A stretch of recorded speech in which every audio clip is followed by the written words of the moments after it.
Doctor B Ashok നിർത്തുന്ന ലക്ഷണമില്ല. മുഖ്യമന്ത്രിക്കെതിരെ, മുഖ്യമന്ത്രിയുടെ ഓഫീസിനെതിരെയൊക്കെ തന്നെ ഗുരുതരമായ പല കാര്യങ്ങളും തുറന്നു പറഞ്ഞുകൊണ്ടിരിക്കുകയാണ് സസ്പെൻഷനിലായ ബി അശോക്. ഡോക്ടർ ബി അശോകിന് എതിരെയും ചില CPM സൈബർ ഹാൻഡിലുകൾ, ഇദ്ദേഹം ഒരു കറപ്റ്റഡ് ഓഫീസറായിരുന്നു, കൂടെയുള്ള ആൾക്കാരോടൊക്കെ വളരെ മോശമായിട്ടാണ് പെരുമാറിയിരുന്നത് തുടങ്ങിയ വാദങ്ങളും വരുന്നുണ്ട്. ഇപ്പോൾ മാതൃഭൂമിക്ക് അനുവദിച്ച അഭിമുഖത്തിൽ മുഖ്യമന്ത്രിയുടെ സഹതാപം മാത്രമേ ഉള്ളൂ. മുഖ്യമന്ത്രിയുടെ കാര്യങ്ങളൊക്കെ നോക്കുന്നത് KM എബ്രഹാം എന്ന IAS ഉദ്യോഗസ്ഥനായ മാഫിയ തലവനാണ്.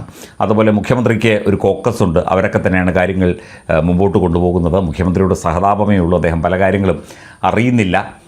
ഏറ്റവും പരാജിതനായ മുഖ്യമന്ത്രിയും ഏറ്റവും ക്രൂരനായ മുഖ്യമന്ത്രിയും ഇദ്ദേഹമായിരുന്നു എന്നാണ് കഴിഞ്ഞ ദിവസം അദ്ദേഹം പറഞ്ഞത്. ഇപ്പം അനുമതിയില്ലാതെ മാധ്യമങ്ങളുമായി സംസാരിച്ചു, രാഷ്ട്രീയമായ നിഷ്പക്ഷത ലംഘിച്ചു എന്നൊക്കെയാണ് സസ്പെൻഷന് കാരണമായിട്ട് പറയുന്നത്. ആ ഉത്തരവിനകത്തെ വരികൾക്ക് ഒരു പ്രാധാന്യവും കൊടുക്കുന്നില്ല. ഏത് മാധ്യമവുമായി സംബന്ധിച്ചതാണ് സർക്കാരിൻ്റെ ഈ പറയുന്ന ചട്ടത്തിന് വിരുദ്ധം എന്നുള്ളത് ആ ഉത്തരവിൽ വ്യക്തമായി പറയുന്നില്ല. അതൊരു വെയ്ഗായിട്ടുള്ള അവ്യക്തമായ ഉത്തരവാണ് എന്നാണ് അശോക് പറയുന്നത്.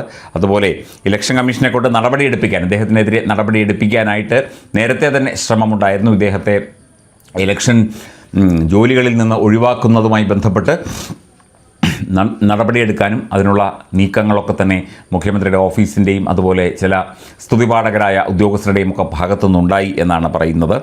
ജനുവരി 25 തൊട്ടും പ്രത്യേകിച്ച് 2026 ജനുവരിയിലും ചീഫ് സെക്രട്ടറി അടക്കമുള്ള ഉദ്യോഗസ്ഥർ തുടർഭരണത്തിന് കിണഞ്ഞ് ശ്രമിക്കുകയാണ് എന്ന ഒരു കാര്യം പറയുന്നു.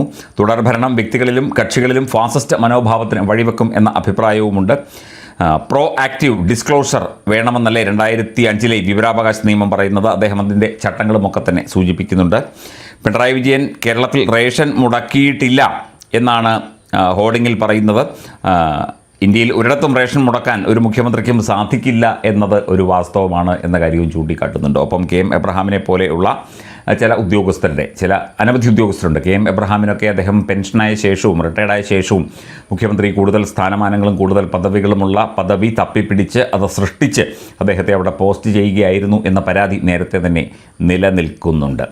എന്തായാലും ഈ IAS ഉദ്യോഗസ്ഥനും മുഖ്യമന്ത്രിയുടെ ഓഫീസും ഇപ്പോഴത്തെ മുഖ്യമന്ത്രിയുടെ ഓഫീസും തമ്മിലുള്ള പ്രശ്നങ്ങൾ ഇങ്ങനെ നിലനിൽക്കുന്ന ഈ അവസ്ഥയിൽ പുതിയ സർക്കാർ വന്നു കഴിഞ്ഞാൽ ബി അശോകിനെ ഏതെങ്കിലും പ്രധാനപ്പെട്ട ഒരു സ്ഥാനത്തേക്ക് പുതിയ സർക്കാർ, ഇപ്പോൾ കോൺഗ്രസ് സർക്കാരാണെങ്കിൽ അവർ കൊണ്ടുവരും എന്നുള്ള ചില വാദങ്ങളും ഒക്കെ തന്നെ CPM സൈബർ കമ്മ്യൂണുകൾ ഉന്നയിക്കുന്നുണ്ട്.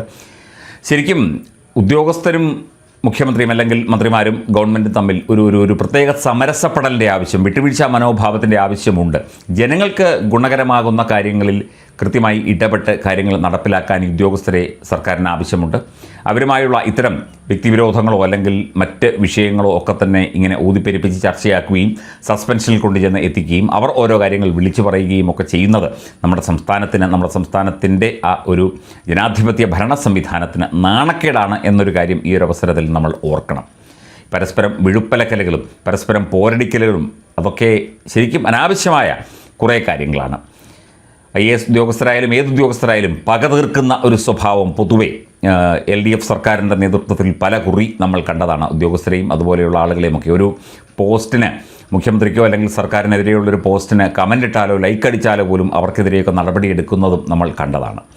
അപ്പം പകതീർക്കൽ എന്നുള്ളതല്ല ഭരണവും, അല്ലെങ്കിൽ അധികാരം കിട്ടുക എന്നുള്ളത് ഉദ്യോഗസ്ഥരുടെ നേരെയും ജനങ്ങളുടെ നേരെയും പകതീർക്കലല്ല എന്നുള്ള കാര്യം ഭരണാധികാരികളും മനസ്സിലാക്കേണ്ടതാണ്. ഇനിയുള്ള സർക്കാർ, അത് ഏത് സർക്കാരായാലും അത്തരത്തിലുള്ള കാര്യങ്ങളിൽ കൂടുതൽ ശ്രദ്ധ ചെലുത്തണം എന്നാണ് ഒരു ജനകീയ മാധ്യമം എന്നുള്ള നിലയ്ക്ക് ഞങ്ങളുടെ എളിയ അഭിപ്രായം.